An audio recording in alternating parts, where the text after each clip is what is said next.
Dr. Rohit, thank you so much for that introduction.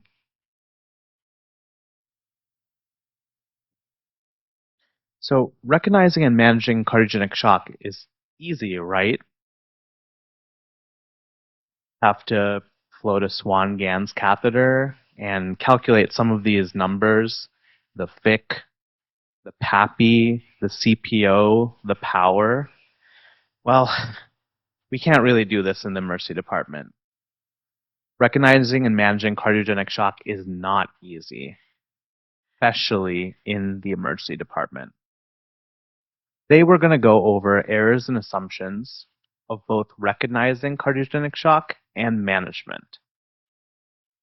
We're going to discuss the vitals, the physical exams, misinterpreting labs, and trying to figure out the etiology of why the patients are in cardiogenic shock. We'll discuss RV failure, avoiding calcium channel blockers and beta blockers, not being afraid of inotropes, discussing diuresis, and then, of course, knowing when to transfer or activate the cath lab with a little discussion of mechanical cardiac support.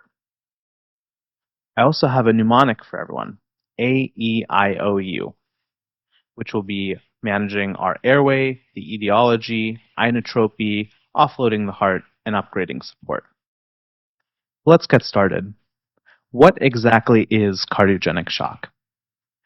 Well, most people think that it's end organ injury due to systemic hypotension with a reduced cardiac output. And most people would be mostly correct. You don't need the last two portions.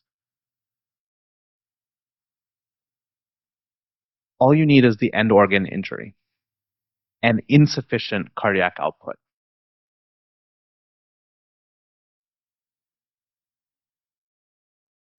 Okay?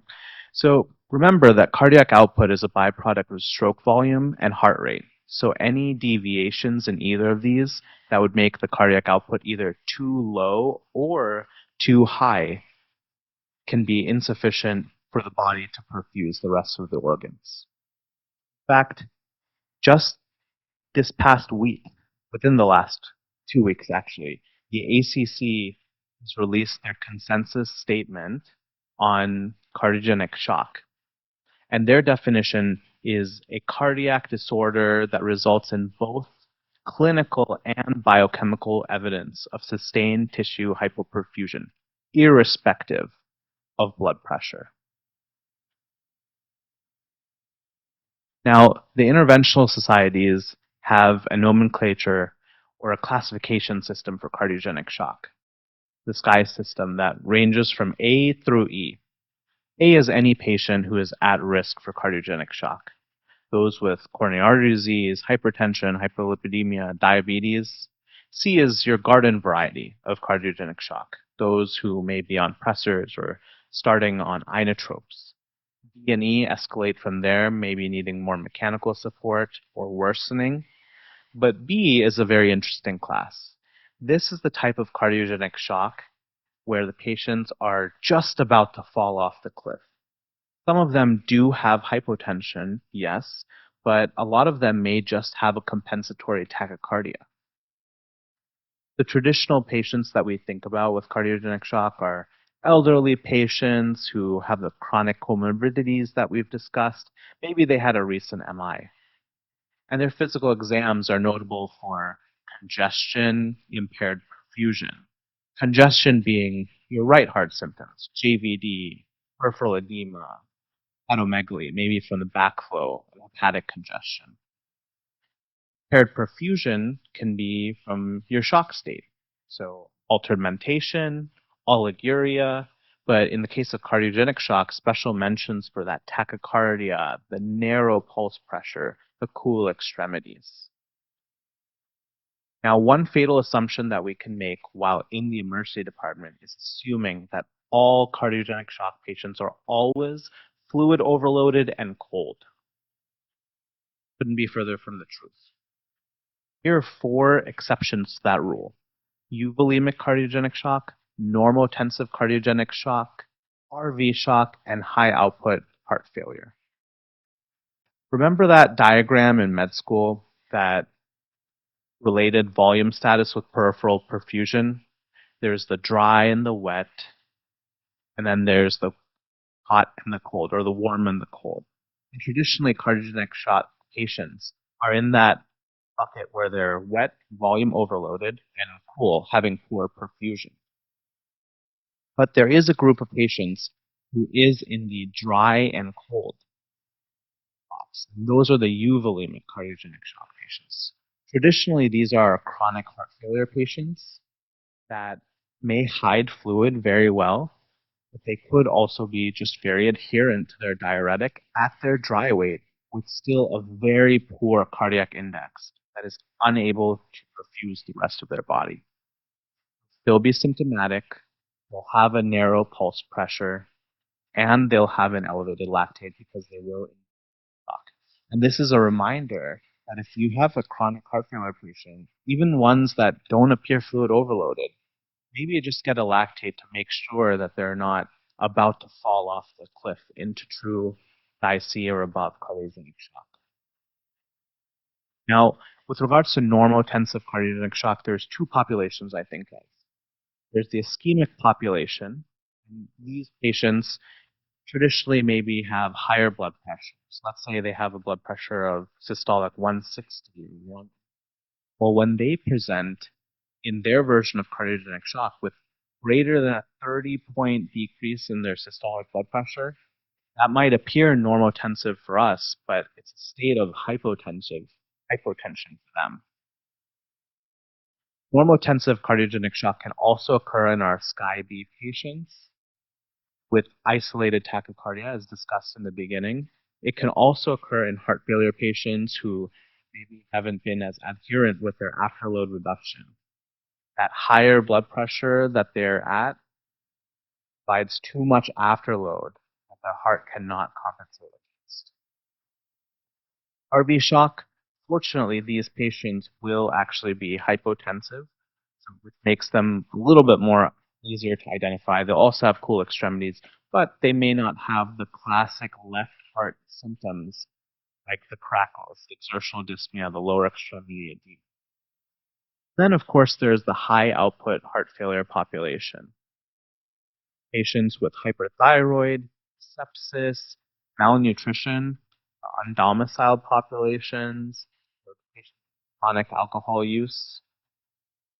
There's also patients who are pregnant and may have also patients with ESRD, with AV fistulas. All of these patients have a decreased SVR, systemic vascular resistance, and in turn, an excessive amount and insufficient amount of cardiac output to perfuse the rest of the body. Last example, there's actually a case that was written up in 2017 that describes the Nicolandoni-Branham sign. The case where they actually, in the cath lab, for someone who was in cardiogenic shock, an ESRD patient with an AV fistula, put a blood pressure cuff on the fistula, which normally you're not supposed to do, inflated the cuff and compressing it gently, and they noticed that the cardiac outputs normalized. Tachycardia resolved. The patient began feeling parameters improved. So about cardiogenic shock in your ESRD patients, especially if they have. Overall, do not exclude cardiogenic shock just because patients aren't cold and wet. Moving on to our second fatal assumption, that's misinterpreting our labs, assuming that AKI means that patients are dry, or that there's high lactate, which automatically implies sepsis. These are a standard panel of lab tests that we often obtain. We're going to pay special attention to the chemistry and the lactate. Remember that there is no perfect lab test. Labs can easily be misinterpreted and lead you astray if you're not doing a comprehensive evaluation. They can easily mimic sepsis as well as other forms of shock. Starting off with the sepsis. When a white count is up high in a patient's hypotensive, that means they're septic, right? Well, in 2024, there was a cohort study that looked at patients, 12,000 of them in CIC. And of those 12,000 patients, 1,400 of them were in cardiogenic shock. And around two-thirds of those patients had derangements in their white count, both low and high white counts that would trigger our SIRS metrics. The lesson here is that a high white count, or even too low, does not rule out cardiogenic shock. In terms of the chemistry, high creatinine does not necessarily mean pre-renal or dehydrated. Sometimes if patients are too volume overloaded, that can cause renal congestion and cause an AKI through that means. Population of patients with heart failure often intersect those with CKD, so it can muddy the pictures. In general, the ACC guidelines, they recommend that if you see a creatinine that's over 2 times the upper limit of normal, then a flag should go off in your head. Maybe this is a cardiorenal process. LFTs are pretty interesting. There was a very small study done in 2017 that showed that over half of patients in their cardiogenic shock actually ended up having an abnormality in ALT, further stratified by a group in 2022 that correlated the SKY staging with the LFTs. And they found by stratifying the groups that in general, an ALT of 200 to 500 in a patient with cardiogenic shock suggested that they were SKY B stage already, the beginning of cardiogenic shock stage. And over 500 suggested that they were already in SKY C. So overall, with the new guidelines, if you have an ALT greater than 200 or 3 times the upper limit of normal, think about cardiogenic shock. Now, the BNP has very little correlation. But if you have a truly negative BNP, there's a high negative predictive value suggesting that it might not actually be cardiogenic shock. Proponents, as we know, point towards acute myocardial infarctions. Sometimes they suggest right heart strain, but it's not uncommon in any shock patient population for the troponin to be a little bit elevated. That demand dyspnea. Lactates, higher they are, have a more mortality association with it. But that same group that studied the LFTs also stratified SKY B and C populations with lactate and found that in general, a lactate of 2 to 5 is the SKY B population, a lactate of 5 to 10. So if you do have an elevated lactate, as we all know, from managing multiple kinds of shock, there's a perfusion. Now, the mixed venous oxygen saturation is an interesting test, and maybe not all of you are really supposed to be done with TA catheter or Swan-Ganz catheter. Both the Swan-Ganz, you get into the pulmonary artery, you get a gas. That gas should be around 70 to 80%. Less than 65% is supposed to imply impaired tissue oxygenation. Now, some people figured out that if you float a right IJCVC, it has to be a little bit longer, and you can get the tip of the catheter around the distal SVC, proximal right atrium. You can estimate a central venous gas to a mixed venous gas within a few percentage points. The theory being, maybe if you can show that the mixed venous gas in this case is greater than 80%, maybe you can point the cause of the shock to something like that. Now, Dr. Josh Farkas with EMCrit wrote a wonderful article about this. Over here, we have numerous factors that affect the central venous oxygenation. Areas that pathologies or states that increase the CVO2, for example, hyperoxia, sedation, analgesia, paralysis. Let's take an example. Here he has few cases that are a little bit misleading, but we're just going to focus on the column right after normal. Patient in cardiogenic shock who is just intubated and paralyzed. They should have a low central venous oxygenation.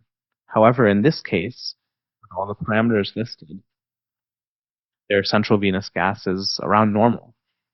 That's because if you're not careful and you get this SAT immediately after intubating, the paralysis, the sedation, the hyperoxia can all increase the level.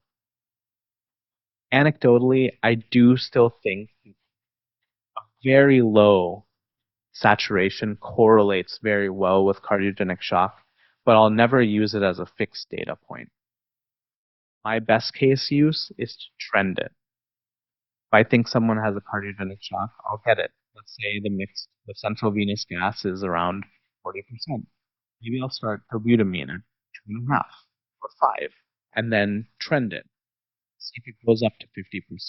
See if I'm on the right track for treating. The ACC guidelines mention a central venous catheter, not necessarily a Swan-Ganz, can be helpful to measure a central venous pressure and obtain a central venous oxygen saturation. They don't really mention any more than that. The lesson here is to not assume AKI means dry. Check the heart before bolusing fluid. Make sure that you're just not anchoring to a sepsis diagnosis. And interpret the labs, of course, in the clinical context of the patient and to trend during interventions. Our last fatal assumption of recognition is assuming that cardiogenic shock is just due to new or existing heart failure. There are many reasons for acute cardiogenic shock, having to do with the conduction system, to the ventricles, to the pericardium, to the valves. Now, the conduction system is a little bit easier. We can recognize that on telemetry. There's ventricular arrhythmias, supraventricular arrhythmias, brachial dysrhythmias. We got that. But what about the rest? The ventricles, the pericardium, the valves? Well, fortunately, we have POCUS. Most people just throw the probe on and see if the heart is freezing okay, and then they're done. But what I'm advocating for is that you look at the right ventricle, dilate it. Is it moving? Take a look at the wall motion. Now, wall motion itself takes years to actually master. I'm not asking you to be a cardiologist or a sonographer. There's two views that I personally use at a general sense of wall motion. I think they're pretty easier. All the other rest. And then put color flow on. Most people are worried about color flow because they're not sure how they'll interpret it. With severe valvular regurgitations, often able to tell what is truly severe, and it can mean life or death for your patient if you catch an etiology that is primarily surgical. Let's start it. Onto the ventricles again, we have the right ventricle. Acute PE being the primary cause of RV dysfunction that we worry about in the emergency department. We can also have RVMI, pulmonary hypertension exacerbations. Let's get started on this view of the peristernal long axis. The LV looks like it's ticking away, very clearly tachycardic, but the squeeze looks okay. But what we see here is a very dilated right ventricle. It's not squeezing at all.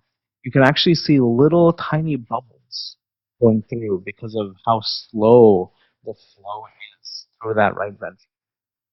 Get this in another view too. See here in this apical forechamber, the right ventricle is actually bowing into the left ventricle. The right atria is dilated. This patient ended up having a saddle PE.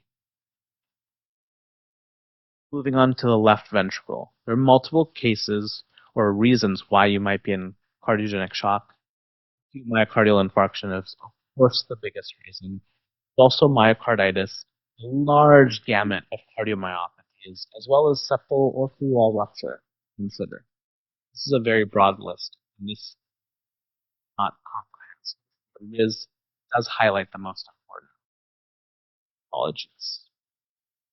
Let's take a look at this ultrasound, the peristernal short axis.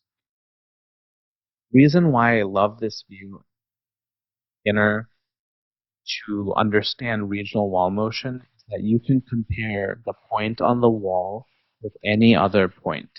And of course, with wall motion abnormalities, I do have to say it's a lot more complicated if they had a prior history of and already have some existing wall motion abnormality. But let's take a look. At around 3 o'clock on the right side, this is the lateral wall. Wall goes thick, then thin, thick, then thin. Same thing around 6 o'clock. Thick, thin, thick, thin. Wall is moving. In general, the EF, you might be wondering, might be a little bit decreased compared to those normal hyperdynamic short axis views that you might get. But on to around 9, 10 o'clock, we almost see a transition point.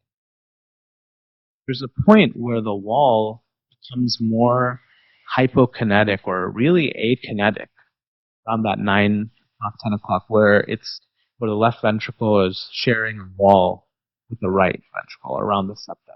And this patient did indeed have a septal infarct. Now, this is a view that you might not be as familiar with. It's an apical two-chambered view. So I want everyone to take their right hand or whatever they scan with, just for a second, and to hypothetically scan your neighbor. Make sure they're okay with it first. Go ahead and get the hypothetical apical four-chamber view. So for our system, remember the probe is on, the indicator dot is on the right side, which means that our probe indicated would be towards the left side of the patient, or right. Take that probe, that view that you're getting, and do a counterclockwise rotation, just 60 to 90 degrees. When that right side of the apical four-chamber closes up, then what you will have is the apical two-chamber. It's that simple. And the probe indicator usually will be pointing towards the head of the patient. The reason why I love this view is because closest to the probe indicator, the dot, that's the anterior wall. Further away, on the left side of the screen, that's the inferior wall. And it's that easy. There's no lateral, there's no medial, it's anterior or inferior. And taking a look at this view, near the base where the valves are, you see pretty good squeeze. But as you go towards the apex, there is a little bit of anterior wall hypokinesis, and actually also the inferior wall. Now, this actually did end up being Takotsubo cardiomyopathy. However, this very easily could be a mimic for an extensive LAD infarct. If you see full-on anterior wall hypokinesis or akinesis, and even a little bit of inferior, that's very concerning for that wraparound LAD pathology. I love this view, especially if a patient's coming in with a STEMI. It's very quick to get, and you can see that in the context of a patient who has other symptoms of cardiogenic shock, maybe if you send this view to a cardiologist, they may be more inclined to cath lab a little sooner. I won't belabor tamponade. We're all pretty familiar with it. Look out for that RV diastolic collapse, the right atrial systolic collapse, the large pericardial effusion. We'll have other mentions of tamponade later on in this conference. And then what about valvular cardiogenic shock? Now, I also won't go too extensive into this. Dr. Twelde has a fantastic set of slides going into how to diagnose valvular etiologies and take measurements. But there are many pathologies that can cause valvular shock. And I'll leave you with this example in the ultrasound. It's a little bit unassuming. There's an apical four-chamber view. The valve Looks maybe a little thickened. Maybe it's prolapsing a little into the left atrium. The left ventricle looks a little dilated. The left atria looks a little dilated, but I can't really tell very much more. Nothing that I would stake money on. But if you put color flow, you see the amount of turbulence that's present. This is what severe mitral regurgitation looks like. And sure enough, this patient did end up getting a mitral valve replacement. This next example is a subxiphoid view, and if you take a look closely in the B mode images, you might see a little perturbation in the septal wall. And if you put color flow on, you can actually see the color go through, confirming this is indeed an image of a septal wall rupture as a complication of ACS. So the lesson here, use POCUS to help evaluate your etiology. The last two examples, definitely surgical. So the sooner that you can get cardiac surgery on board, the better outcomes for your patients. So we talked about vitals in the physical exam. We talked about misinterpreting labs. We talked about a few etiologies. I want to wrap everything together with the ACC guidelines and a mnemonic that the writing committee wrote. Now, this is not another mnemonic that you need to memorize. They go over symptoms and signs, urine output, sustained hypotension, perfusion, echoes, congestion, triage. This is actually all the stuff that we've already talked about. So let's go through it. Symptoms and signs and the urine output. Look and have a high suspicion for cardiogenic shock in a patient who is congested, has poor perfusion, a narrow pulse pressure and tachycardia, as well as a low urine output. For the sustained hypotension, in general, be suspicious of any shock with a MAP less than 65, but don't have shock be a required, or a hypotension have a required component of your diagnosis of cardiogenic shock. Remember, there are patients who may have greater than a 30-point drop in their blood pressure, baseline blood pressure, and still be in a state of shock. In terms of perfusion, we have labs. Labs that can contribute to a diagnosis of elevated lactate greater than 2, ALT greater than 200, creatinine greater than 2 times the upper limit of normal, low pH for metabolic acidosis. In terms of our congestion assessment or our echo assessment, look at the EF of the left and the right ventricle. Are they squeezing well? Are any of them dilated? Their regional wall motion, their valvular pathology or regurgitation. That will help you triage your patient more appropriately. So we're going to go on to the management of cardiogenic shock now. And I have that mnemonic for you, AEIOU, airway, etiology, inotropy, offloading the heart, and upgrading support. But first, a little mental break. I've been with my residents for about 1.5 years now, and I get really excited anytime a patient comes in that might have cardiogenic shock. And sometimes they look at me this way. Every time I say, this could be cardiogenic shock, or have we taken a look at the ultrasound? Do they have a poor squeeze? Or their blood pressure is normal. Could this be normotensive cardiogenic shock? And I like to think that instead of using my mnemonic, they have their own mnemonic. Rohit, can we just please admit the patient? I like to leave the ED. I page the ICU. It's off my hands. I just want to sign out. I am now unavailable for questions. Just talk to me after sign out. So many of you might have these same sentiments for actually managing cardiogenic shock. Let's continue with our next fatal error, this time of management, and that's ignoring the RV, especially when we're going for positive pressure.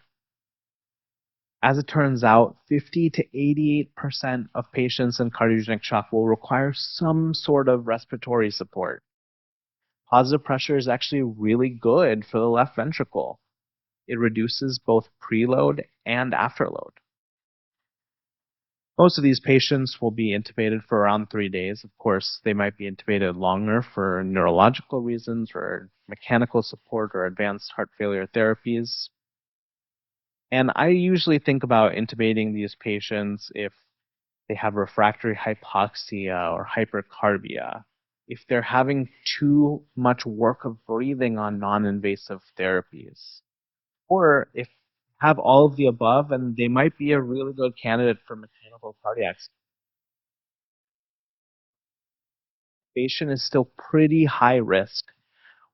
Want to optimize our pH, our fluid status, our blood pressure, just like any other patient that we would have.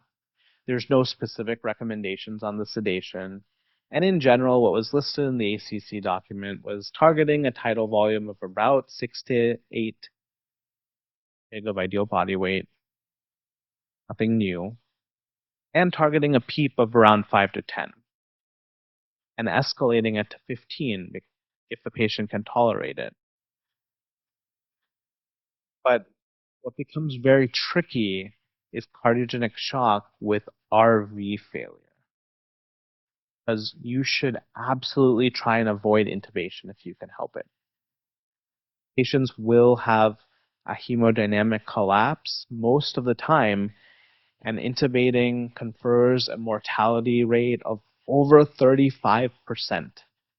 I would much rather consider nasal cannula or even call for help, mechanical support, answer if I'm able to. Oh, of course, this is not always possible. Sometimes the patient is peri-arrest, they're not protecting their airway. So I do have some guidance. Remember that positive pressure, although it helps the LV, is not good at all for the RV. It decreases RV preload and it increases RV afterload, making for a very, very bad time. You do have to intubate anyone with RV physiology. That can also include tamponade or PE. Remember to keep the MAP above 60. Have the pressors hanging. Put in an arterial line if you have to. Avoid hypercapnia. Titrate your respiratory rate up so that you can normalize the PCO2, as acidosis is not good for RV dysfunction. And your initial PEEP should somewhere be between 3 to 5, but try not to exceed that, as again, you may cause hemodynamic collapse. The lesson here being determine whether there is RV failure before engaging in positive pressure. There are some cases where sometimes I'll even try BiPAP. It does confer a 10%, 10 to 12% mortality, but at least I can see how the patient will tolerate some positive pressure before I am forced to intubate. This next section, we're going to be talking about the etiologies of cardiogenic shock, but specifically focusing around arrhythmia and management of antiarrhythmics. But that there's two large buckets of cardiogenic shock: acute infarction and heart failure. AMI-CS, usually due to STEMI, Brand STEMI, and any of the complications from the cath lab, called cardiology. Now, in certain cases, you may want to have cardiac surgery also involved, especially if there's wall rupture or valvular pathology. Heart failure, cardiogenic shock with a spectrum of cardiomyopathies, myocarditis, infiltrative diseases that we're usually unable to diagnose in the emergency department, that's a lot harder. We're mainly relegated to supportive care, maybe inotrope management, decongesting them. These patients their therapies. Other causes give them lytics, refer them to thrombectomy. Structural causes might need cardiac surgery, and of course, tamponade, temporized with fluids, pericardiocentesis. But one of the trickiest pathologies to deal with is arrhythmia because it poses special challenges. Arrhythmia is horrible for the RV. Easiest fix is to check the lights and make sure they're okay. Magnesium is greater than 2.2, potassium greater than 4. That lowers your risk of having arrhythmogenesis. Unfortunately, many antiarrhythmics are negative chronotropes. But in any given heart failure patient who is having an acute exacerbation or, God forbid, in shock, please avoid IV beta blockers and calcium channel blockers. This will either the shock or worsen it. Arrhythmia is causing instability. Use electrical cardioversion instead. But extra sure, not sinus tachycardia. You do not want to shock compensatory sinus tachycardia. AFib, for example, the same rules apply. There are certain patients who are chronic atrial fibrillation or permanent atrial fibrillation. And for these, their RVR might actually just be their version of compensatory sinus tachycardia, and you have to be mindful and vigilant about these patient populations. Most of the time, I'll just use amiodarone. I find that it's a little bit hemodynamically better and can still control arrhythmias, especially if they're ventricular. So you get a sufficient load, it does have a ventricular arrhythmia suppressive effect. If the patients aren't already on chronic amiodarone and they don't have any issues with renal function, sometimes I like digoxin. It actually helps the RV as well. Patients are already on vasoactives and consider scaling back on them. That might seem counterintuitive, as pose issues, but this is another argument for them to be on more mechanical cardiac support as well. Avoid beta blockers and calcium channel blockers, and if it is truly an unstable rhythm, go ahead and shock rather than give medications. Now, I don't want people to be afraid of inotropes. In general, for inotropes, most of the ones to butamine melanone are inodilators. So have pressors ready before you use inotropes so that you don't accidentally bottom out their pressures. There have been no trials for MAP goals in cardiogenic shock. Usually systolic blood pressure of over 90 and a MAP of 60 to 60. Okay for them to have softer MAP goals. Remember, because you don't want too high afterload. This is a list of vasoactives that we are mostly all familiar with. I want to pay special attention to norepinephrine and epinephrine. Remember that these medications increase the SVR, which is good for hypotension, and they also increase the heart rate contractility. We're going to get back to that a little later. In general, there was a Cochrane analysis in 2020 that compared these pressors and vasodilators, inotropes, all against each other in the same class and found that there was no real mortality benefit in the unstable, hemodynamically unstable cardiogenic shock patient between the agents. So really, whatever you can grab first is a good answer. That being said, the ACC guidelines within the last 2 weeks have said that although there's no clear consensus, a very reasonable first choice is norepinephrine. Just remember there's a caveat. Increasing doses of norepinephrine to make yourself feel better, fix the MAP, can also be detrimental. Remember what I said about the SVR and the heart rate. Both of those can increase myocardial oxygen consumption without any inotropy and the concurrent afterload reduction, and can cause long-term deleterious effects. So which inotrope should you use? There's dobutamine, there's also milrinone. Now, dobutamine has a time of onset of around 1 to 2 minutes, a half-life of around 2 minutes. And it might be a little bit less effective with beta blockers on board. I'll generally initiate at 2.5 micrograms per kg per minute up to a max of 5. You can go higher. You can go 7.5 and max out at 10. I've found that increasing past the 5 has a little bit diminishing returns anecdotally and a little bit more pro-arrhythmogenic effects. Now, milrinone, the time of onset is 5 to 15 minutes. Not bad. But the half-life is 2 to 4 hours of time. And it's renally cleared. So in general, we do try and avoid it in our patients with AKI. Now, for this reason, I have a slight preference for dobutamine. I like that I can turn it on, evaluate the effects, check my labs, and if I'm incorrect, turn it off. If I feel like I'm going down the correct pathway, up it from 2.5 to 5. Quick on, quick off, and in general, pretty safe.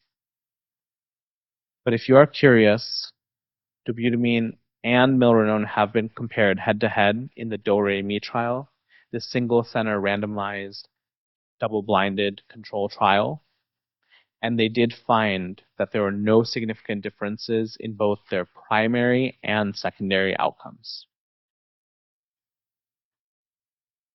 Now, here's an example of a dobutamine stress echo. Patients that you refer for ACS rule-out or admit for ACS rule-out, sometimes if they're not healthy enough to walk on a treadmill, they get this stress echo. And as per protocol, in order to get their heart rates up to that 80% maximal so they can get the echo and the ECG tracings, sometimes they get 20, 30, 40 micrograms per kg per minute of dobutamine. Now, it is a little unfair to compare a brief 3 to 5 minute protocol on this much dobutamine to a patient who has it for long standing for cardiogenic shock. Cardiogenic shock patients often have a much weaker heart. But this is to illustrate that larger amounts of dobutamine are safely used throughout the system. And in general, don't be afraid of starting at 2.5 as long as you are being safe about it and prepared for any vasodilation or hemodynamic effects. Now, I don't see this mistake done as much, but it's weak furosemide dosing in the heart failure cardiogenic shock patient who is very clearly fluid overloaded. Don't use just 20 milligrams IV furosemide. Use a little bit more. You're allowed to initiate the dose anywhere from 1 to 2.5 times their fluid dose. They're taking 40 milligrams of PO furosemide. It's okay to start them at 100. I've looked at patients who are frankly volume overloaded and given 200 as well. Sometimes if you're not getting good urine output, you might trial the dobutamine to augment their diuresis, reduce the afterload and the congestion. Always check your magnesium and potassium because the furosemide will reduce that. You'll urinate it out. And low mag and low potassium are pro-arrhythmogenic. Patients have significantly elevated creatinine. I usually call nephrology just so they can be evaluated for early renal replacement therapy. This is especially true refractory metabolic acidosis, of refractory hyperkalemia, or if I'm unable to achieve a negative fluid balance. Just remember, those patients who are very clearly congested with heart failure, cardiogenic shock, a little bit more aggressive than IV furosemide, and consider early nephrology consult, as it can improve your cardiac output to decongest these patients. Now, finally, I don't think I see this mistake really as much, not calling for transfer early enough or knowing when to activate the cath lab. Most people are pretty eager to get their cardiac shock patients out of their ED. But there are some indications for mechanical cardiac support that I think are helpful to know. Acute myocardial infarction, refractory to the inotropic treatment, acute myocarditis, transplant patient, cardiac transplant patient. It might be an injection, biventricular failure, arrhythmogenic storm. Thus, AMI and arrhythmogenic storm are probably the more common causes that we'll see. These are examples of mechanical cardiac. We don't need to go into grueling detail, but this slide is up to show you examples of the MCS and to ask in your system what is available, or to know in your system what is available. Our system, we have aortic balloon pumps. We have two kinds of impellas, one that can be placed with interventional cardiology, another that can be placed with cardiac surgery. We also have VAF. In fact, the recent guidelines have suggested that community sites should be partnering with tertiary coronary care centers so that once we do have early identification of cardiogenic shock, let's position these patients more appropriately. A facility that might have a cardiac cath lab, a facility that might have a shock team to evaluate for cardiogenic shock, or to initiate mechanical cardiac support. Overall, we've gone over AEIOU, airway, etiology, inotropy, offloading the heart, and upgrading support. Remember, the last point, ask for help early. Conclusion, have a high suspicion for cardiogenic shock, despite maybe an unreliable physical exam in the labs. Please utilize POCUS to determine etiology, as it can mean life or death for your patients. Expect RV failure, especially during positive pressure ventilation. Avoid IV beta blockers and calcium channel blockers at all costs. Do not be afraid of inotropes, slightly more higher doses of furosemide, and calling for help, of course. Much for your time. I appreciate it.